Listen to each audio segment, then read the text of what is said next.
My name is Edward Lahiff, and I'm running as an academic candidate for election to the UCC Governing Body, the body that oversees the operation of the entire university. Important changes are being made to the UCC Governing Body this year. Most notably, the reduction in the number of elected academic representatives from 10 to just 2.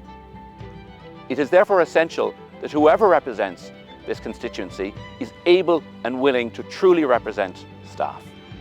To my mind, this means bringing a critical perspective to debates at the highest level of the university and ensuring that staff are kept informed of the work of their representatives. My decision to run for election comes in the light of these changes and following extensive consultation with academic colleagues. In my role as chair of the IFOD branch in UCC, I've seen many of the strengths and some of the weaknesses of UCC, particularly when it comes to the lives and careers of our academic colleagues. Moreover, I've acquired extensive experience of engagement with management at the highest level, with staff across all 4 colleges of the university and with institutions, both academic and non-academic, throughout Ireland. Over the past 5 years, I have led on numerous campaigns and consultations, from academic titles to lecture recording, from sexual harassment policy to bereavement leave. I am particularly proud of my contribution to the work of the university in keeping the campus and our staff engaged throughout the most difficult times of the COVID pandemic.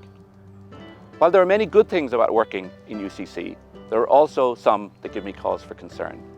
Chief amongst these is the rise in precarious employment, which leaves many of our colleagues without the benefits of a full-time position and without the job security needed to plan their life and their career. I believe that precarious employment is bad, not just for the individual, but also for the institution and for the people that we serve. I've spoken out on this issue at every opportunity over the past 5 years, and I will continue to do so until we see change in this practice.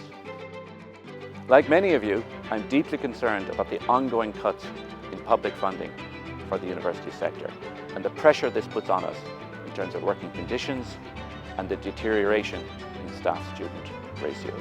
Ever-increasing reliance on other sources of funding is no substitute for public funding.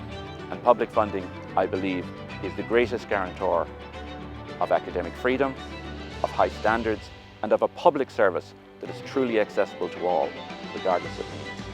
Whoever represents staff on the new governing body must, I believe, be accountable to the staff constituency and transparent in their actions. Within the relevant legislation and regulations, I commit to frequent consultations with staff so that your concerns can be raised at the highest level, and to keeping you informed of the workings of this governing body.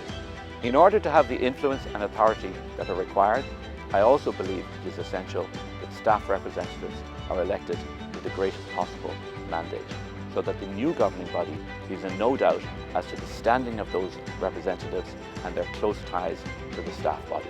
I therefore encourage every one of you who has a vote to use it and to send a strong message to the new governing body that you have confidence in your representatives and you expect them to make a meaningful contribution to the governance of UCC. I ask you to give me that support when online ballots are open between the 15th and the 20th of June. Go raibh míle maith agad as fécant.